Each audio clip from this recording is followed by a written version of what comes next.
You are listening to ESL Talk, a podcast made for English teachers by English teachers. Here are your hosts, Daniel and Golnaz. Hello everyone, welcome to today's episode of ESL Talk. As we are now into the season of spring, everything is starting over new, and with this theme in mind, today we want to talk all about getting started teaching your first trial class, your first online class, one-to-one class, or even group class. And both of us are starting new semesters, and this is a perfect time now for us to talk about getting started as a teacher and also what our students are going through and how we can support them best right from the start. So, Daniel, let me ask you, what has been your best and your worst first day experience as a teacher so far? I guess the best first day experience was probably actually today, which is amazing, which is why we actually talked about this topic today, because I've had the experience now of teaching online, specifically this course, for about a year. So I'm able to really refine my materials, know what I'm going to teach, know what I'm going to say, kind of get to know students well. I know the platforms, I know the systems, I know how everything works. So I think that's really important to kind of have those processes in place. And then also, knowing a little bit about what students can expect, what I can expect, and just being able to communicate that really clearly. I think that's really important. So I would say for where I am with my students teaching online right now, this is probably the best experience today. As for the worst, that was probably about a year ago once COVID happened. As we know, we've talked about it so much. About 13 months ago, everything suddenly switched online. My students don't know how to access the systems. My students don't know how to get onto the platform that we used, which was Microsoft Teams. They're always asking for the link. The link doesn't work. They can't use the chat functions. My camera microphone setup isn't great. I had to, invest in a lot of better technology, which I've done since then. But at the time, I didn't. So it was just a really messy, unorganized, kind of difficult start for students, and it wasn't really fair to them. So I wouldn't say it was the worst experience, but it wasn't a great experience. What about for you as a teacher, Golnaz? Well, for me, I remember a lot of good days as first day experience, but one of the best ones that I remember is actually the first day that I started teaching for the first time, and I had no experience prior to that, and I remember that I was too stressed out, but it turned out to be the best day because I was able to just follow the plan, the lesson plan and everything, and the result turned out to be fine and okay for somebody who has just started. So that was a really memorable day for me. I never forget the face of my students even. It was a really valuable experience for me. And for bad first day experiences, I can we all have good days and bad days, but I also, similar to what you said, have had some difficulty and some challenges at the first of this transition to online teaching, especially because of the reluctance that was there from my students' side. They were not happy studying online, and it took a lot of hard work to try to make the lessons more engaging and to try to get the students more engaged into everything. And I don't want to think of them as worst days or best days, but I want to think of them as usual days for teachers. We all experience all of them, actually. Yeah, that's true. I think it's really difficult to say best day and worst day. It's more things that went well and things we can improve going on. And I just want to link this back to me as a student, because as a student, the best days for me were where I came into a new environment or a new school or university, and my professors or my teachers were just kind of approachable, friendly, had a good sense of humor, explained things really well, put me at ease right away. I think that's a really important first day. But I've also been on the other side where maybe I've had a teacher who's a little bit younger or new, and they don't quite know the ropes yet. They don't quite know what to do. And we can kind of see that. We can kind of detect that and pick up on that. So I was going to ask you, Golnaz, what are the signs that students might notice about their teachers at the start of a semester or a course or, a plan of learning? Well, first of all, I would say the way they welcome the students, the way they, start breaking the ice and getting to know the students and helping the students know each other, and also the way they map out the whole plan of the course or the semester, or the way they provide instructions to the students. These are all very important things that are kind of highlighted in the students' perspectives, because like if the attitude is not really friendly or welcoming, or if the instructions are too complicated, or the students are bombarded with a lot of with too many rules or instructions all at the same time, which might not be so clear at first. These kinds of things can be kind of intimidating. But like on the opposite side, if the attitude is welcoming, it is friendly, it is supportive, the teacher ensures the students that he or she is there to support them, and also the instructions are clear, the expectations are set clearly, this can, on the other side, kind of have a positive effect, I would say, on the students. So I want to ask you, Daniel, we know that first impression is one of the most important things in communication these days. But as a teacher, why do you think it is crucial for us to make a great first impression? Mm-hmm. It's pretty simple. You want to set the tone with your student or your students right away.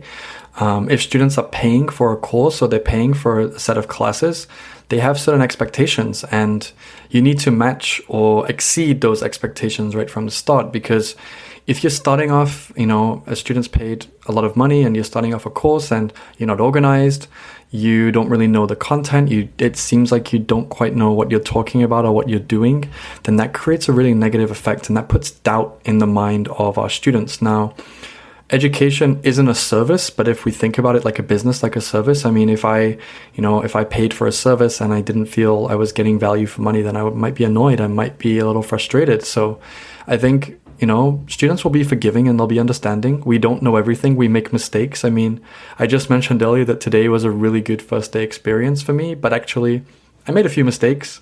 I might have missed something on my slides. They weren't quite lined up perfectly, or I was trying to share a screen that wouldn't share properly. I mean, these things happen. And as long as you're human and you're, real with students, I think that's really important. And that really helps to make a good first impression. But I would say it is crucial to make a good first impression, because you're going to be with those students for 6 weeks, 10 weeks, 12 weeks, 1 year, 2 years. You never know how long it's going to be. So if you can start off strong and set the tone and kind of put students at ease, make them feel comfortable and confident, and kind of give them the tools that they need, that will really help them to be successful, and it will really, again, make them feel invested and motivated. And if your students are invested and motivated, then that's a lot of the difficulty that you're going to have as a teacher. You've overcome that right away. Definitely, I couldn't agree with you more. I don't know if it is fair to say this or not, but as a teacher, I myself feel that sometimes a lot of demotivation or a lot of obstacles to learning that our students face is actually caused by some things that we as teachers should do but are not doing or are missing on. So as you said, if we as teachers consider all of those facts, we can help our students to have a better experience and a better journey. So what are some steps that we can take before our first lesson to hit the ground running right away? Yeah, as I said, it was the first day for me teaching a new semester to my students, and, planning for this led me to think about some questions that I think can help all our listeners and help all English teachers. So here's some things to think about. What do you need to prepare? What do you need to be aware of? How can you hit the ground running, like you said, Golnaz? Well, before the lesson, there's quite a few things we can do to help our students. I've seen it all too many times as a teacher and as a student. Teachers are not prepared. They just come into the class and think, okay, I can just wing it. I can just fake it till I make it. I can just start and it's going to be fine. Well, you can, but your probability of things going wrong or things going awry is quite high. And I wouldn't recommend doing that. Even if you're a new teacher, it's better to always plan. Very inspirational teacher that I had when I was younger once said to me, if you fail to plan, then you should plan to fail. So Plan your lesson, plan your work, and work your plan and work your lesson. That way you'll always improve. So the first thing to do, the first point before you teach your lesson is to think about your students. Think about a baseline test, a placement test, or some low stakes assessment. So for example, that could be asking your students to record a short introduction video or a short introduction voice clip. That way you can automatically hear their speaking skills. What are they weak on? What do they need to improve? What are they doing well? So that really helps you before. Students might not see it as a test or an exam, and you don't have to frame it like that. You can just say, oh, I'd like to know a little bit about you before our class. Would you record a 1-minute clip just telling me about yourself? Already that builds a really good understanding of the student's speaking skills. When it comes to writing, you could, again, do something very similar. Tell me about your goals for this course. Tell me about your aims. Tell me about something that you're struggling with English, etc. So again, you can understand and assess their writing skills right away. Reading's a little bit more difficult. You might give them a short reading task with some questions to understand their comprehension skills. Likewise, listening, you might send them a clip and say, please listen to this clip or watch this video, answer these questions. So there's a lot of different things you can do. If we're focusing purely on language, some assessments that I use with students as well are the Oxford Placement Test. It's a very short 20-minute kind of 40-question test, which looks at all the grammar and different rules of grammar to help students understand where they're at, and they can see as well their level, so they know where they are, and that can be really useful as well. So another thing we can do with students before the class is to prepare some questions for them to think about. If we come into a lesson and we just talk, we might lose our students quite quickly. If we come in, short introduction, and we give the students some questions to think about, then that's going to get them engaged, that's going to get them switched on and get them thinking about their learning. So some critical questions, some things that can help motivate them. What's their rationale? So some good questions might be, what are your goals for learning English? If it's for work, how will improving your speaking help you in your career?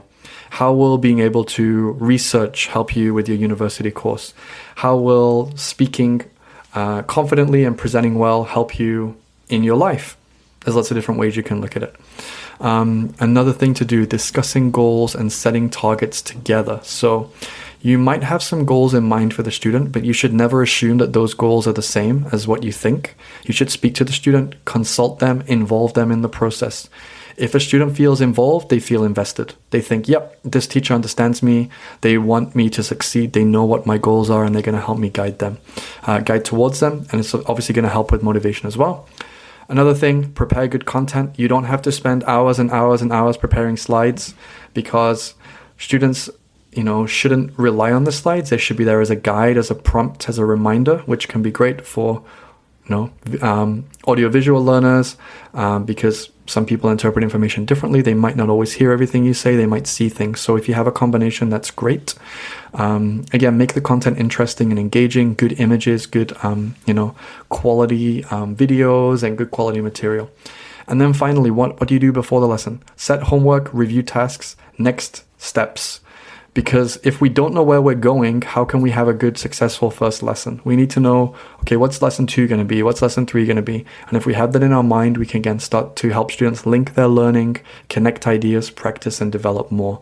So those are just a few things that that we can do for students before the lesson, before we have our first lesson with them. Definitely conducting a needs analysis test and finding out about what interests our students have and what needs they have actually, and finding out about their weak points, and then working on those weak points towards the course to help them improve is actually one of the main things that we have to do in each class, I would say. And all of those things that you mentioned are actually wonderful. It's all wonderful advice. What I would add for lower level students is that for lower level students, doing some of these tests or tasks, or giving them questions or even discussions might not work for the first lesson or before the first lesson, because they are all, they do not feel that confident to use the language that they might know. So we have to give them, I would add this, that for lower level students, we need to give them some much more freedom and a little bit more fun to start with. Maybe playing a game, maybe playing a getting to know game, or these kinds of activities that will engage the students, doesn't require too much language use, but also will help the students communicate a message across. So these things will also help. Another thing that we need to consider is that based on the syllabus, sometimes the syllabus is designed and we need to develop our materials based on that. Sometimes the syllabus needs some improvements, maybe, throughout the course. It depends on the institution or the, school that we are working with or the type of the class that we have. But I would say that improvising sometimes will also help, because based on the grounds that we set before the main lesson, we can actually predict and perform some changes to the whole direction that our lessons and our whole course is going to take. Because sometimes it has happened to me that sometimes based on the students and based on what is happening in the classroom, we need to sometimes change. Maybe sometimes we need higher level lessons. Maybe we need more stronger. We have stronger students that require harder and more challenging lessons. So those would be things to consider too.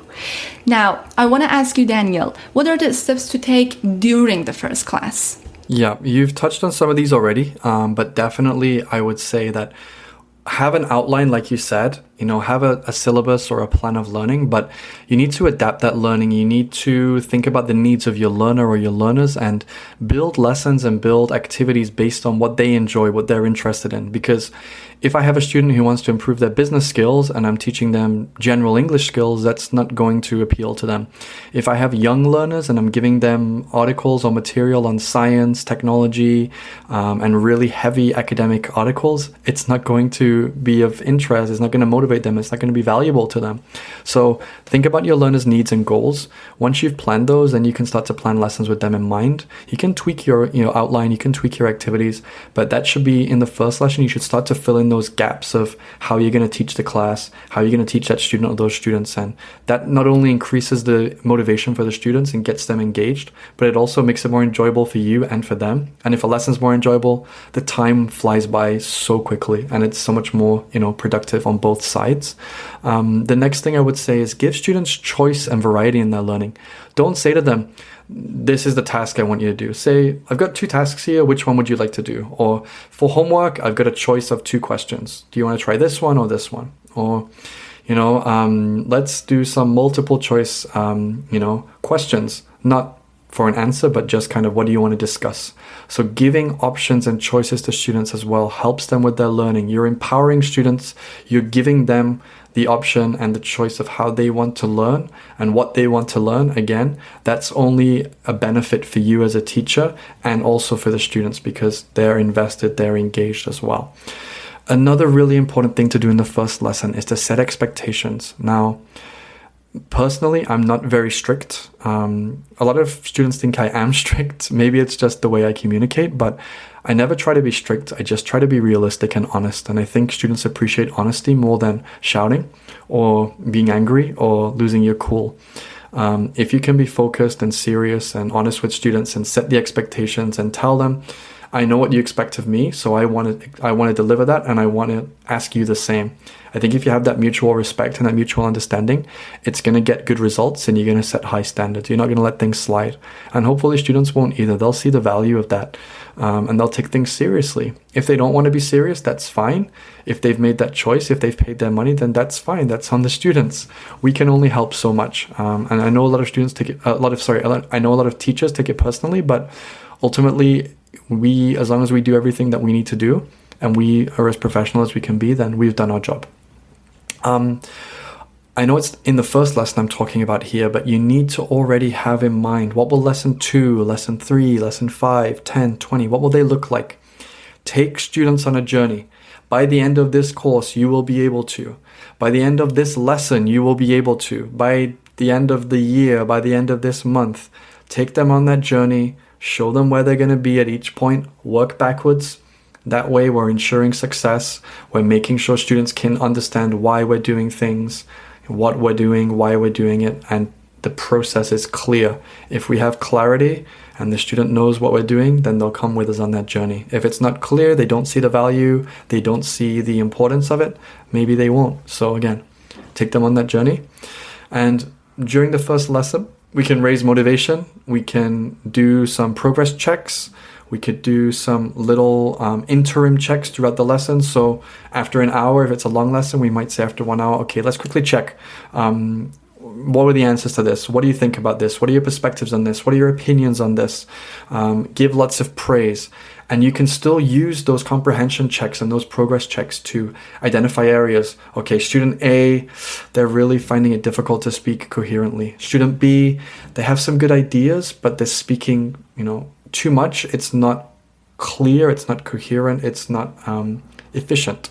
Student C, they want to speak, but they're very shy. So again, use the first lesson especially, to really identify those areas, because they'll guide your practice going forward.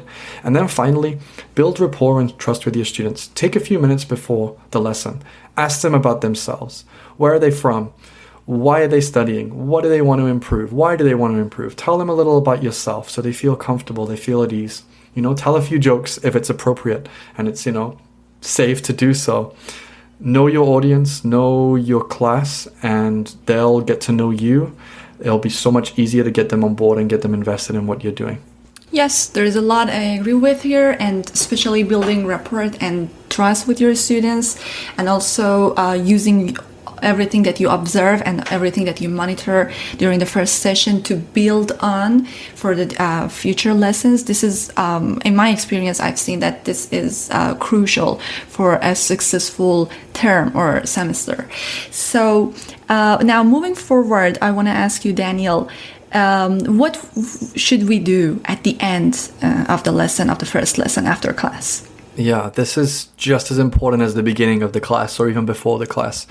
At the end of the class, we need to give students an opportunity to speak, to ask questions and to answer questions. Now, it's very easy to just say, do you have any questions? And usually we hear crickets or we hear nothing, because that's not the best way to check learning or to clarify certain things. So what I might say to a student is, Golnaz, could you remind us what we have to do for the next class? Oh, okay, I need to think now. I need to go back. I need to retrieve and check and clarify. If they didn't get it right, that's fine. You can use that opportunity to clarify, to restate, to emphasize what we have to do. Another thing we might want to do is tell me 3 things you've learned. Tell me 5 words you've learned. Tell me 1 idea that you want to know more about. Give me your perspective on this. Do you agree with this topic? Do you think there's other things we need to consider? So having a couple of questions at the end just to keep students engaged, to keep them thinking beyond the lesson is really important. That way we can clarify any misconceptions, we can check for understanding, we can ensure success going forward. Another thing to do after the lesson, give feedback, give a lesson review.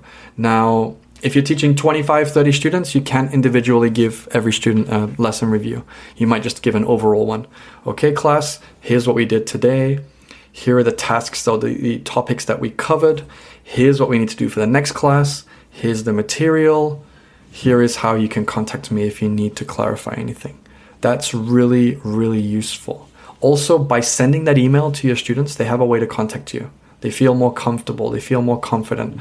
Another really good thing to do as well is to record the lesson. If you feel comfortable and the student feels comfortable, you can share that recording with them. So instead of them coming to you and saying, I don't get it, I don't understand, you can refer them to their notes, you can refer them to the lesson review, you can refer them to their feedback, you can refer them to the recording. So you have 4 things to rely on instead of just 1 you. That way there's no misunderstanding, everything's laid out clearly, there's not really much room for misunderstanding there, so it just kind of fills in those gaps. Another really good thing to do at the end of the class is recognize students' strengths.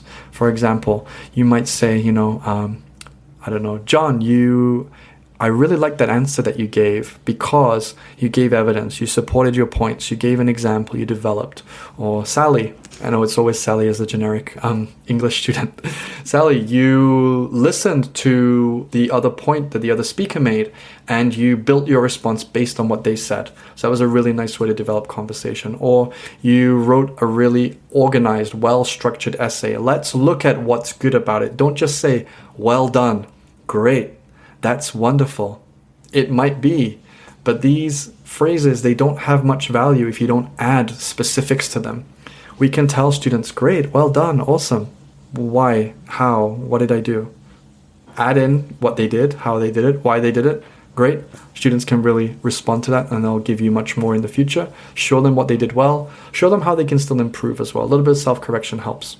And then finally, at the end of the first lesson, what's lesson 2 going to look like? So if this is a trial lesson for a private student and you've had your 30 minutes or your 45 minutes or your hour, show them what the next lesson is going to look like. So if it's you, Golnaz, and we're having a first lesson, I might say, so Golnaz, in the next class, I want to try this and this and this, and I want to give you a choice of this and this. What do you think? And the student thinks, wow, okay, I'm really interested in this topic, or I really want to talk about this idea. Wonderful.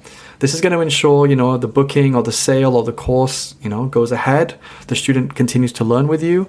If it's in a formal class or a group setting, then that shows, again, okay, I'm already ready for the next lesson. I already know what to expect. I'm already prepared.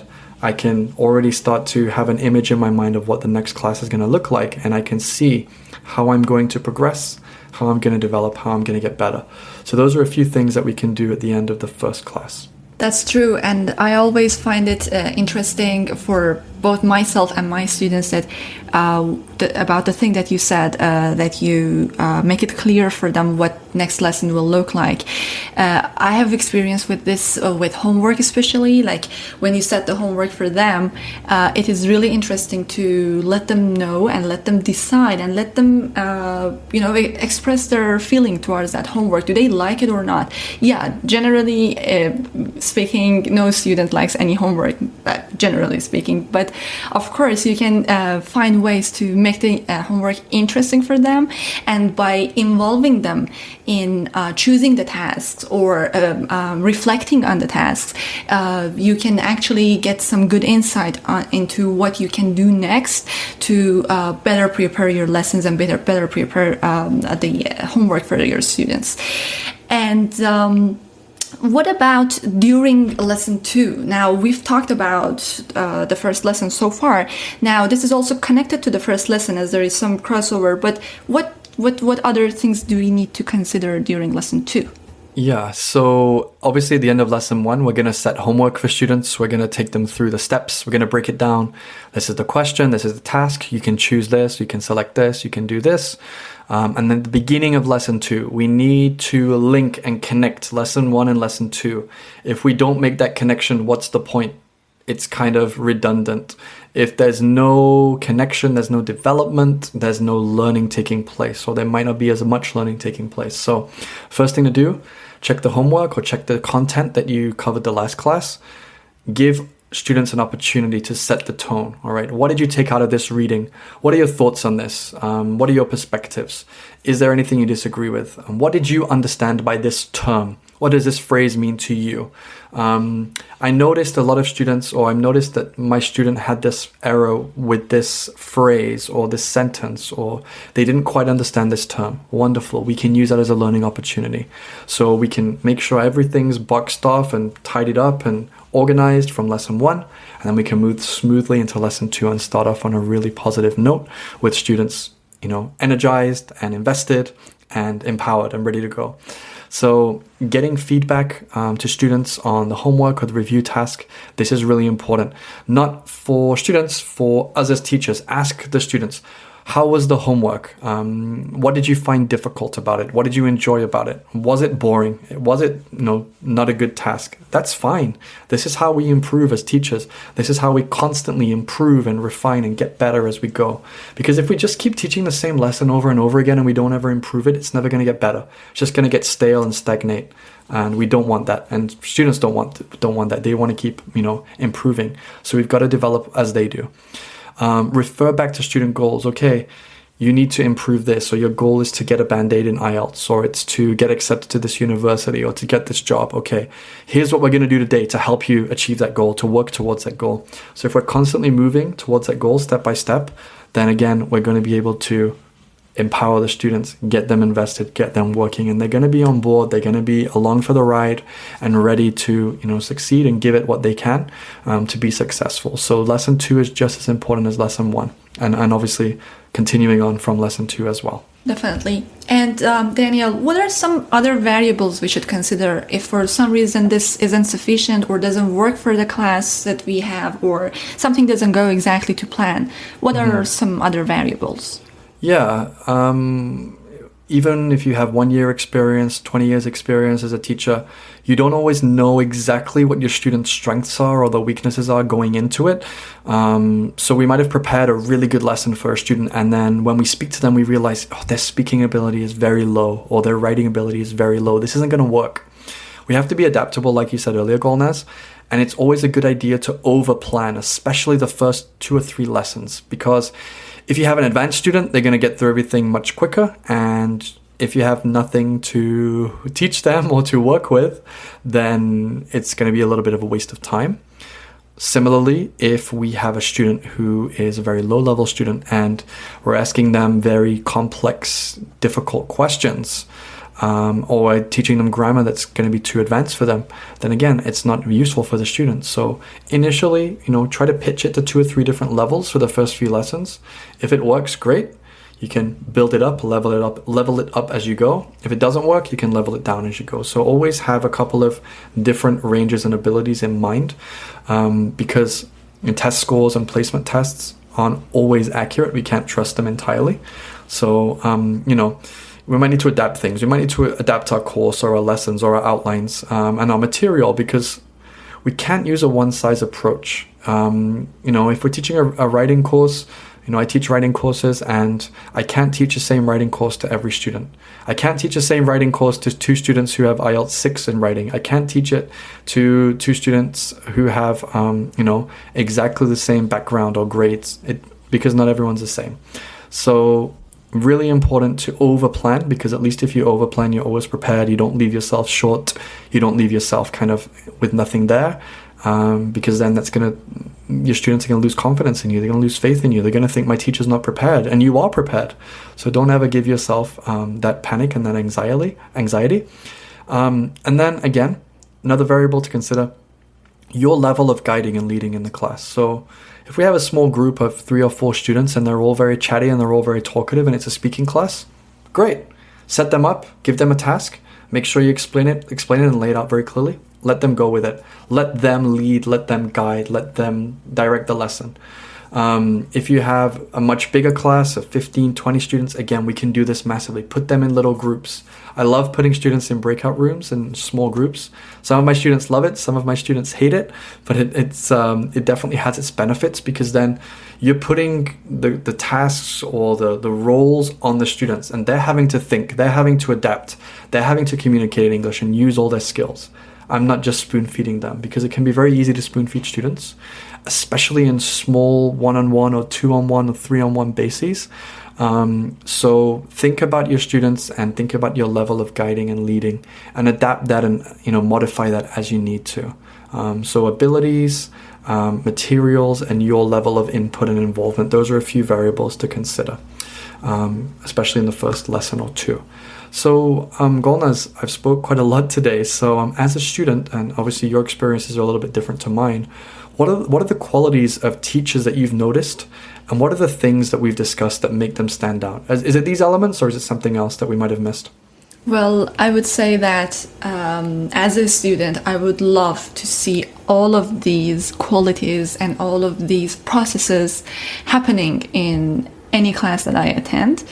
And these are all necessary. These are all things that a teacher should consider. There are a lot of things that we kind of sometimes oversee and, miss just because, we don't take the time to think about it. Or, as you said, for example, over planning. I do agree with you. As a teacher, I do agree with you that over planning is much better than being under planned and then having nothing to, continue with in the middle of the lesson.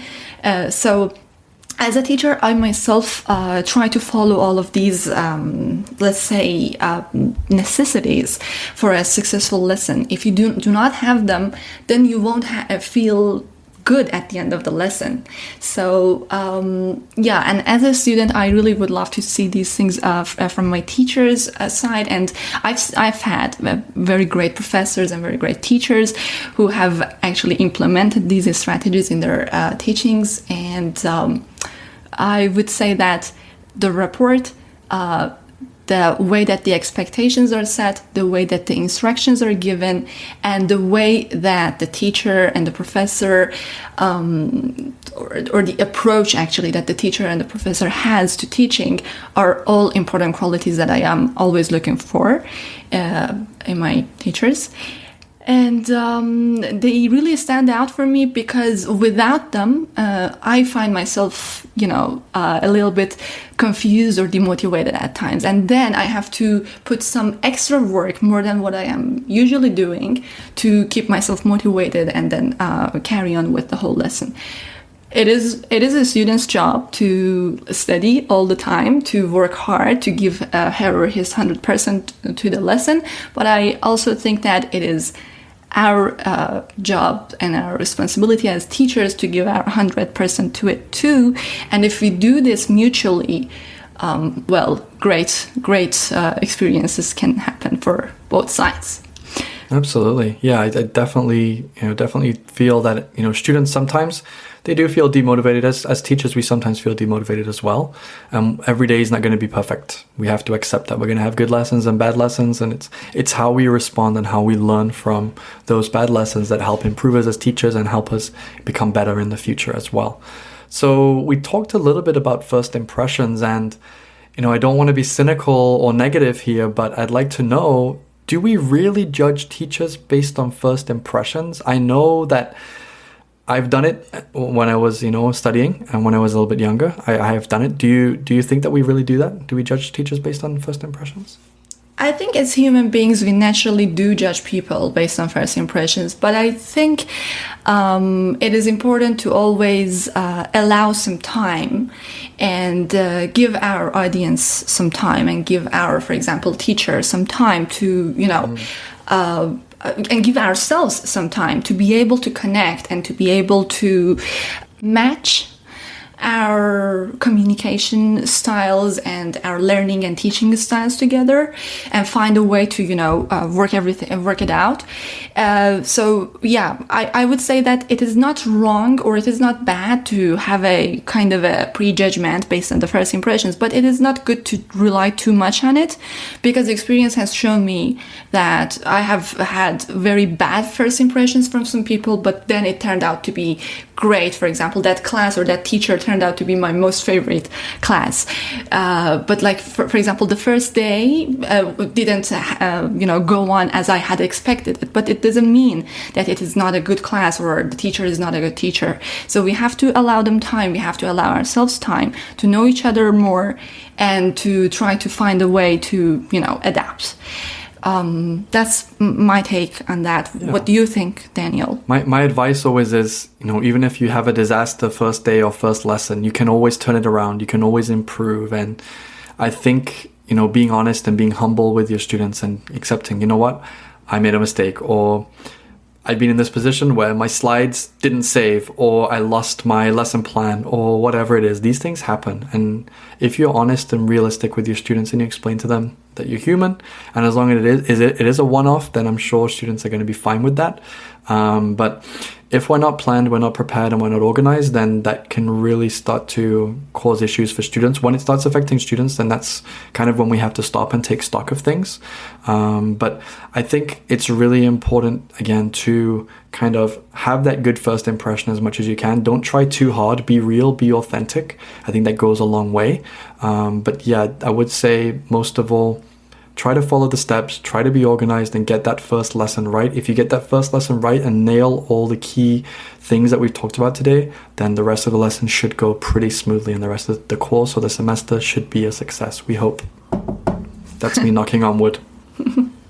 So thank you so much, Daniel, for sharing this great lessons and advice on how to start out. I'm sure this will help our listeners out there to, if anyone is planning to get their lessons and get their semesters started, I'm sure this advice will be useful for all of them.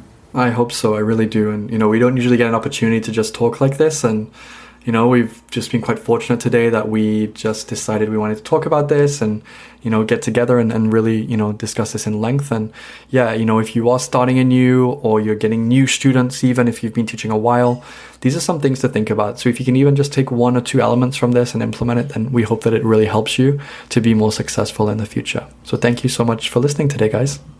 Thank you everyone again for listening. Don't forget to follow us on Instagram and Facebook, ESL Talk Podcast.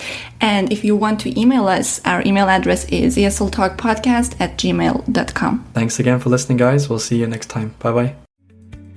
Thank you for listening. Don't forget to subscribe for new episodes and to follow us on Instagram and Facebook for even more ESL teaching content.